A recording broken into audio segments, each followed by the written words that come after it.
बयखौ खुलुमहरबाय रायजोफोर जों मोजाङै दङ जों मोजाङै जेलनिफ्राय फैबाय जोङो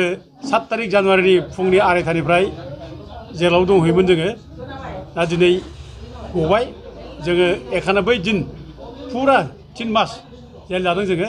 दा जोंखौ नङै केसाव जोंखौ फान्दायनानै जेल जाहोदों जे जोंलायनो एकेबारे भारत राष्ट्रनि बेरेखा जुद्ध नांनो थाखाय हाथियार बुथुमदों आरो माने उग्रपन्थीजों माने दल गठन खालामदों बेबायदि मोनसे बानायनाय मोनसे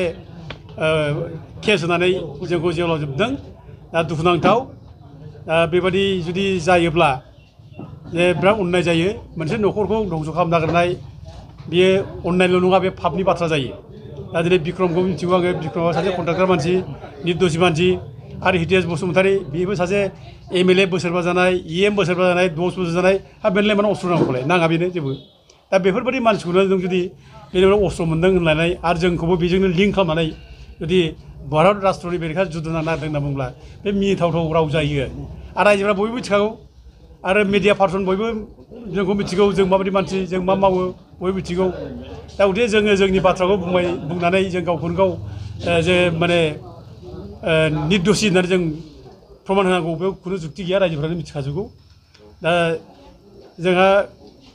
जेलाव थानानै हयथ' जोंखौ सानदों बिराद खस्थ' मोनबाय नामा सानदों जों रावबो खस्थ' मोनाखै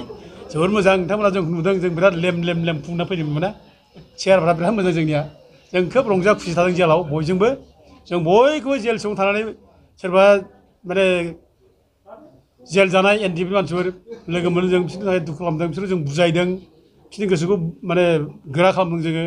आरो गोबां बिदिनो जेल जादों बायदिसिना केसाव NDP जों लिंक दं बायदिसिना होननानै जेल जानाय दङ आरो सोरबा ड्राग्सनि दं जेल जानायफोर जों बिसोर बुजाय गासिबो मोजाङै जों टाइम खाथायबाय थादों जेलाव आरो जोंथ' बुंनो थांब्ला जेलाव जोङो मख'नाय जायो जेलाव जों बे माने जेल सिङाव जेल जानायफोरनो जोङो एखेबारे बे जेसेबां माने ड्राग्स लाग्राफोर बिसोरखौ जों बुजायनानै जों बिसोरो समायखिरा लादों दिनैनिफ्राय जों ड्राग्स जाला बिदि समायखिरा लादों जों मन्दिरावनो शिब मन्दिराव आरो लोगोसे बिसोरखौ जों खानाय दिनै सिन होनानै जोङो जाहाथे गबोब्ला जाहाथे माने ड्राग्स लाया बे बाथ्राखौ जों बुजायदों जोबोद मोजां जादों बयबो मोजां मोनदों जेल सिङाव मोजां मोनदों फुर्ति थादों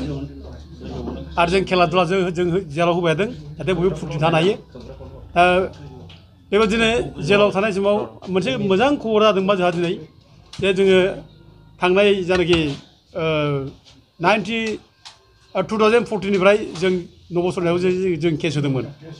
बे केसाव जे जों देरहानो हादों दा बे निउसखौ मोननानै आं जेलाव मोननानै जोबोद खुसि मोनदों आरो बे गिदिर देरहानाय जोंनि थाखाय बियो बर' जाथिनि थाखाय बिराद गिदिर देरहानाय बियो बे जोंनि गोसोखौ खोब मोजांसिन मोनहोदों मनबल फैदों जोंहा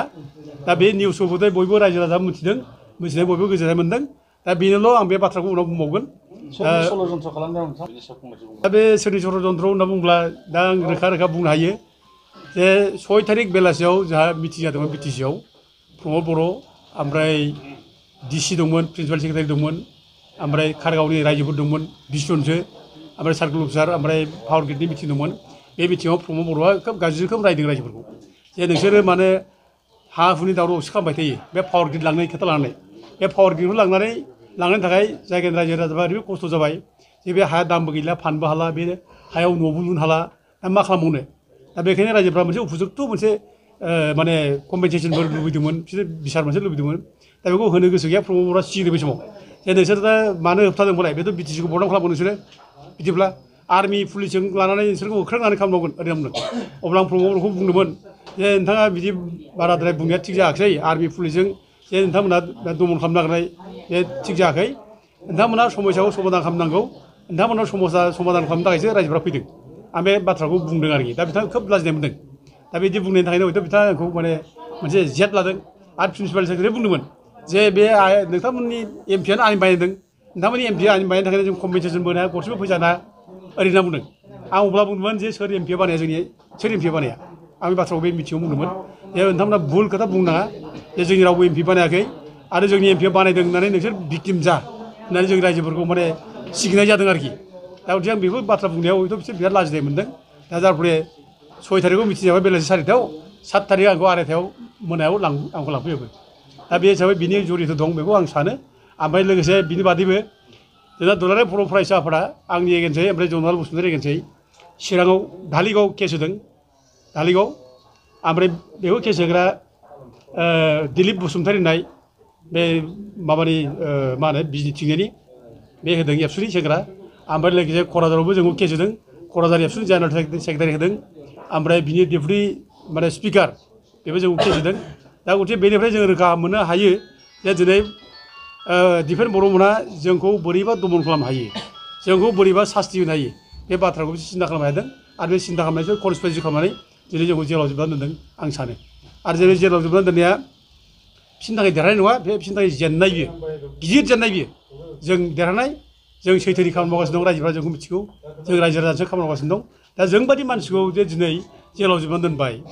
बेनिफ्राय दुखुनांथावसिम मा जानांगौ जे जोंथ' रायजोथ' गाज्रि मावाखै जों रायजोनि मावगासिनो दं दिनै नबसरनियाव केस होनाय बेथ' रायजोनि खामानि बियो जे जों देरहाबायबो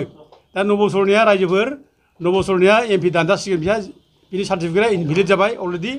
बियो थाबैनो बिनि एमपिआ दानजासिगोन आरो बे एमपि दानजाब्ला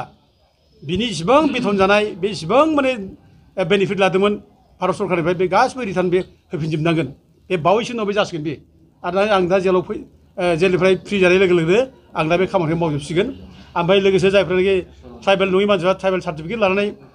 ट्राइबेलफोरनि माने साख्रियाव सेना लादोंमोन दा दिनै बेखौबो जों दिनै माने न्याय मोनबाय जों हाइकर्टआ दिनै बिसोरनि सार्टिफिकेटखौ माने गासिबो उइद्र' खालामबाय होननानै बे हाइकर्टआव दिनै माबाया WPD-BCआ दिनै लिरना होनांबाय दा गथिखे बेबो जोंनि थाखाय देरनाय बे जोंनि थाखाय रंजानाय बाथ्रा खुसि मोननाय बाथ्रा आं जेलाव बे खबरखौ मोनदों आं जोबोद मोजां मोनदों आं जोबोद फुरथि थादों जेलाव बेफोर खबरखौ मोननानै आरो दा मोननै जिनिसखौ आं बुंनो हायो रायजो राजानि सिगाङाव बर'नि देरसिन समस्यानो मोननै बे जाहैबाय मोनसेया हा हुनि समस्या लेन्ड प्रब्लेम आरो मोनसेया जाहैबाय रिजार्भेसन प्रब्लेम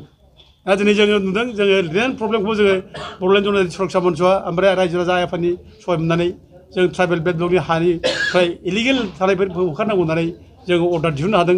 प्राइम मिनिस्टारबो जों अर्डार मोनदों हाइकर्टआबो जोंनो अर्डार होदों बे मोनसे ओमफ्राय जों रिजार्भेसन पलिसियावबो दिनै ट्राइबेलनि एमपि सिटखौनो जों फाननानै जाबायमोन जोंहा दुखुनांथावै नबसरनिया बादिया दिनै ट्राइबेल नङाग्रा ट्राइबेल रिजार्भ सिटनिफ्राय एमपि देरहानानै जोंनि बेरेखा बुंनो माने माबा मोन्दोंमोन बे सुजुग मोन्दोंमोन खाबु मोन्दोंमोन जे दिनै बे जोब्बाय गैलिया दा जों बेयाव देरहाबाय दा फैगौ दिनफ्राव जायनाखि MLA दारायगोन बे 5 नं क'क्राझार लकसभा समस्तियाव बेयाव खुनु नान ट्राइबेल मानसिया ट्राइबेल नङि मानसिया ट्राइबेल सार्टिफिकेट लानानै दिनै दाराय मोनलिया बे स्पष्ट जाबाय रोखा जाबाय दा नबसरनियाबो फैगौ इलेक्सनाव बे दारायनो मोनलिया बे रोखासै बियो जेलसो जागोन बियो बेसेबां बेथन जादों बेसो होफिननांगोन बियो बेसो बिनि थाखाय आरोखि बे पानिशमेन्ट मोनगोन बियो दा गथिखे खोब मोजां जोंनि थाखाय माने खुसिनि बाथ्रा दा रायजो राजाफोरखौ आं बयखौबो बुङो गोसो गोरा जा रायजोफोर जेननो नाङा जों जेनाखै जों देरहागासिनो दं आरो देरहागोन सैथोजों खामानि मावनांगौल' सैथोजों जेब्ला खामानि मावो सैथोजों जेब्ला आवगायो देरहायो आरो जेलाव आं इसेबां थादों बे रायजो राजा आइ आफाफोरनि आशीर्बाद मोनसे मोन्दों गोरिब गुन्द्रानि खामानि मावब्ला आइ आफानि आशीर्बाद मोनो आरो इसोरा सक्ति हरो सैथोनि खामानि मावब्ला इसोरा बायदिसिना राहाजों सहाय हरो दा जेलाव जोंनो बायदिसिना राहाजों सहाय हरदों आं बिराद मन'बल लानो हादों बिराद गोहो गोरा जानो हादों आं मोनसेल' रिकुवेस्ट खालामदों दिनै फरायसा आफादा जाथिनि इसु नांनांगौ जाथिनि इसु नाङाब्ला बे ओरैनो गिदिं गिदा नंखायखौनो देखायबाय थानाय सम नङा बियो दिनै जेलाव गोबां मानसि NDP जेल जानानै दं गोबांनो NDP सेंग्राफोर दं गोबांनो जेल जागासिनो दं जेल जागासिनो दं नै मैया सासे आरोबाव बेंगलनि सासे माबा नंबाय लेखायाव लिरदों बेंगलनि बे माने कर्टआव एफियार जानांगौ नुजानांगौमोन बियो बे थाङाखै ओजों बुंनो हाबाय थांना होनना बुंबाय जोंहा जोङो लिडारफ्रा बुंनो हाबाय थांना कर्टआव नुजानाङा नोंसोर केसा जोबखासिगोन होनना बुंबाय